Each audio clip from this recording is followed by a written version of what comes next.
Hi friends, welcome back to my YouTube channel. In today's video we are going to make a pillowcase slash cover. I'll kind of go through step by step. I am using this pillow.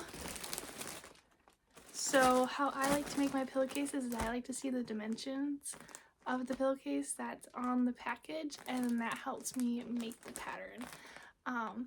But if you're new to my channel, my name is Amber. I'm the owner of my small business Made by Amber, where I make homemade bags and hair accessories.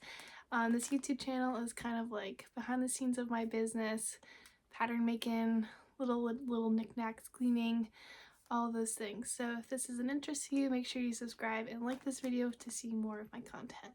But let's get into the pillow making. Okay, so this pillow is for a standard queen. It says over here. And it's 20 inches by 28. So this is the fabric I will be using for this pillowcase. It's about a yard, which is roughly how much you will need for this. So I like to kind of measure it so I can see that from end to end it's going to be perfect this way. Lengthwise, it's more than enough. So I'm going to get you guys on the cutting mat, and then I'll show you how I cut this. So this fabric is from Spoonflower, so you can see it has the edges of where they printed. So I'm going to go over here and just trim the excess off, just to make some simple cuts for right now.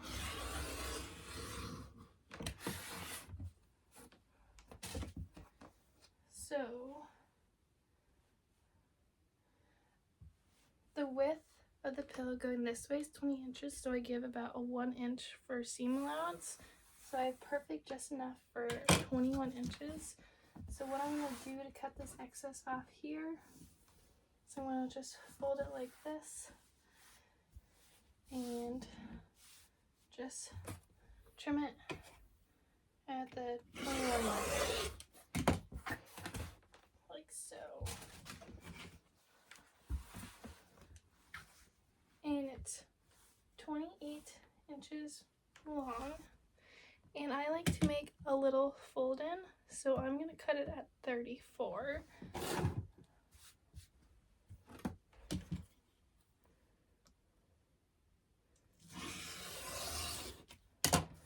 Like so.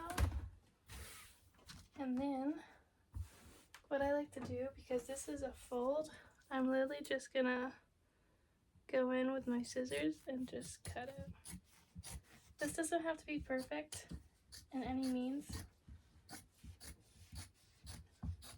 but if you are using a different size pillow, make sure you read the dimensions and give yourself about a 1 to 2 inch seam allowance for the width. And I always like to go at least a good 4 to 5 inches above, because this is going to create a little fold like this, so it has a nice little casing for it. So now what's going to happen when we go to the machine is I'm just going to take two pieces together, right sides together like so. I'm going to line them up like this.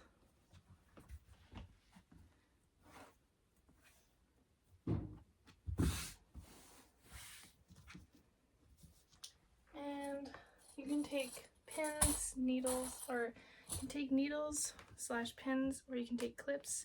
Because this is a fairly simple pattern, I'm just going to take my clips for this part, and you're just going to clip around there like so, all the way around.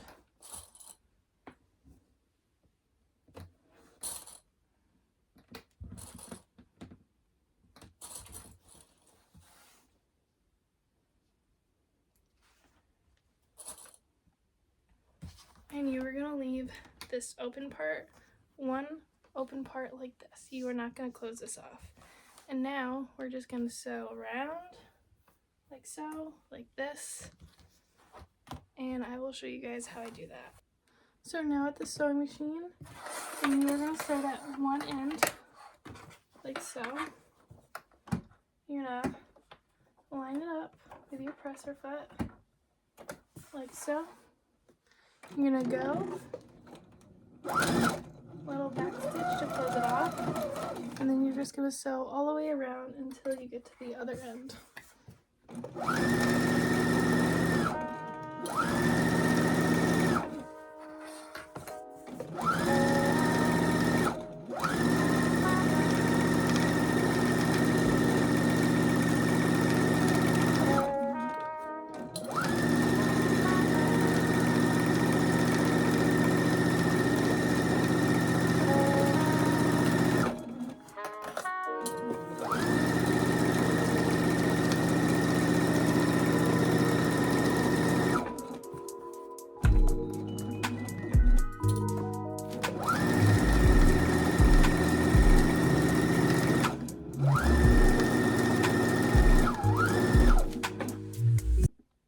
So now we're at the corner. So pretty much what you're going to do is you are going to sew until you get to the same seam allowance, and you're going to push your needle down so you can lift your presser foot as your needle stays in the fabric, and you can rotate and then put it back down, and you have a perfect corner like that. So how you do it is you line it up with your feet to make sure you have the same seam allowance like that, and then you're going to put your needle down.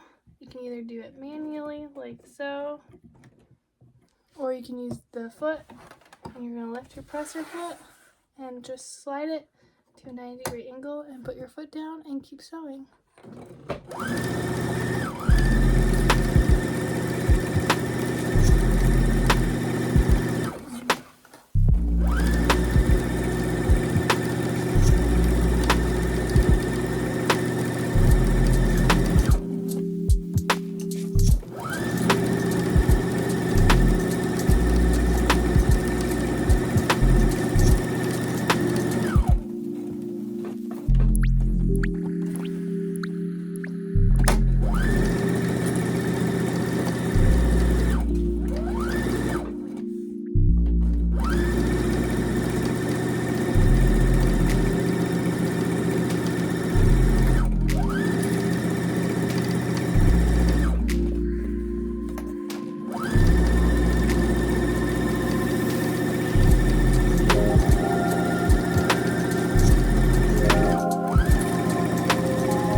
Now we have the pillowcase and covering, and what I'm going to do is at these corners that we sewed, I'm just going to take my scissors and clip the corner without cutting the stitches like that. So this way, when you want to do it, you have a nice corner. I'm just going to do it to the other side. Because this is a pillowcase and it's most likely going to be washed. Something that I like to do, especially with cotton fabrics that I know are going to be washed, I like to take these special scissors called pinking shears. This is not a mandatory step, it's just something I recommend if you have the ability to. And I just like to cut around the stitching mark because it creates this type of mark, so this way it doesn't fray. Now I'm just going to do this all the way around.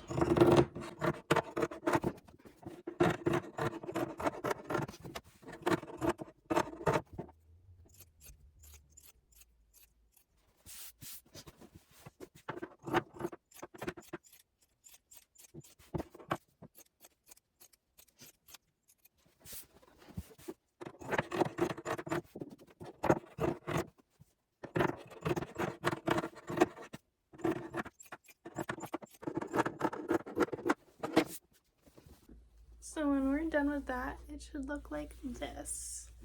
And now the next part of what we're going to do, I'm just going to show it quickly here, but we're going to do it on an iron board, is we're going to go in about an inch, and then we're going to go in another couple of inches, and this is going to create a nice closed off seam for us and no raw edges. And I usually do like a pretty top stitch around here, but yeah, we're gonna do that quickly.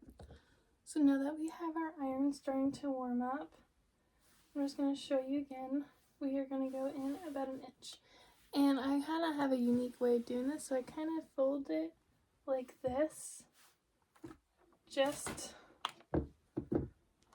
the top part like this, and I'm going to give that a really good press like so. And then what I like to do is I like to fold this back and line this up, and then fold this corner like so, so it lines up. So I have it folded here in this corner. I'm just going to flip it like that so it aligns perfectly. And I'm going to just flip this around and give this another good press. And I'm even going to do it from the other side as well, like so, just to make sure it's all nice and crisp. Then from here, I'm just going to go in about this much. It's about 2 to 3 inches, so you can do this much. Depends on how big your pillow is, but seeing how I went on about an inch, I'm just going to go in about this much. And again, I'm just going to give that a nice, good press. In the same technique, I flip it over, so then I can flip this. And because this is slightly bigger, I'm going to give this little small section a press so I don't lose it. And then I'm going to flip this around and line that up. And then I'm also going to do it to this side and line that all up like so.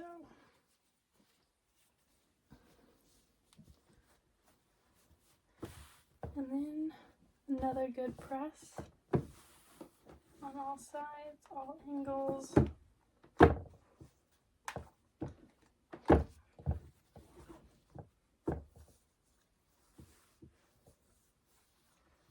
Like so. This is where I like to use my needles. My pin's right here, so I have my pin cushion, and I'm just gonna pin this bottom part here all the way around.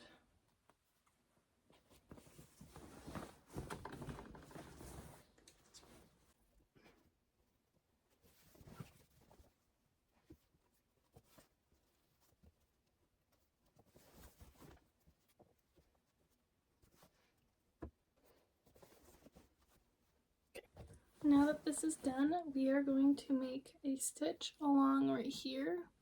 And I like to use a bigger stitch just to make it a little bit more pretty. So now we're going to get to sewing, and if your sewing machine has the ability to do so, some machines have little sections where you can run around things through, which is what I'm going to do. But if you don't have that, you're completely good. I would just say make sure you pull the fabric that's underneath out so you don't accidentally make a stitch. So I like to start kind of at one of the seams like this. I'm going to put my foot down, and I'm going to use a 4.5 stitch on my machine, which is kind of on the bigger side. And I'm just going to sew all the way around, doing a front and a back stitch to lock it off, and then we'll pretty much be done.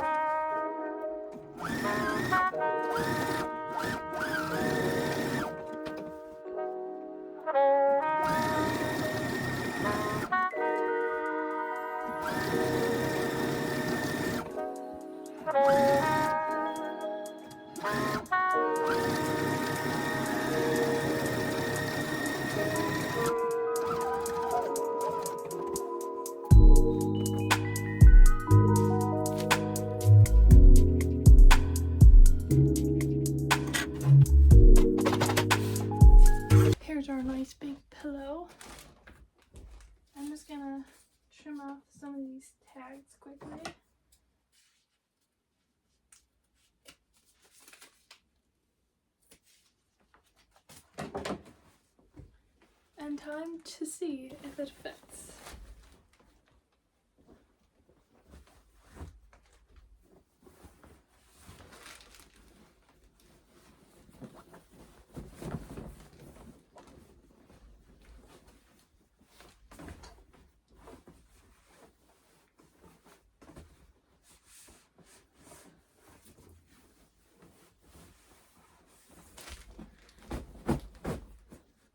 You gotta give it a good shake. And there you have it, your own pillowcase.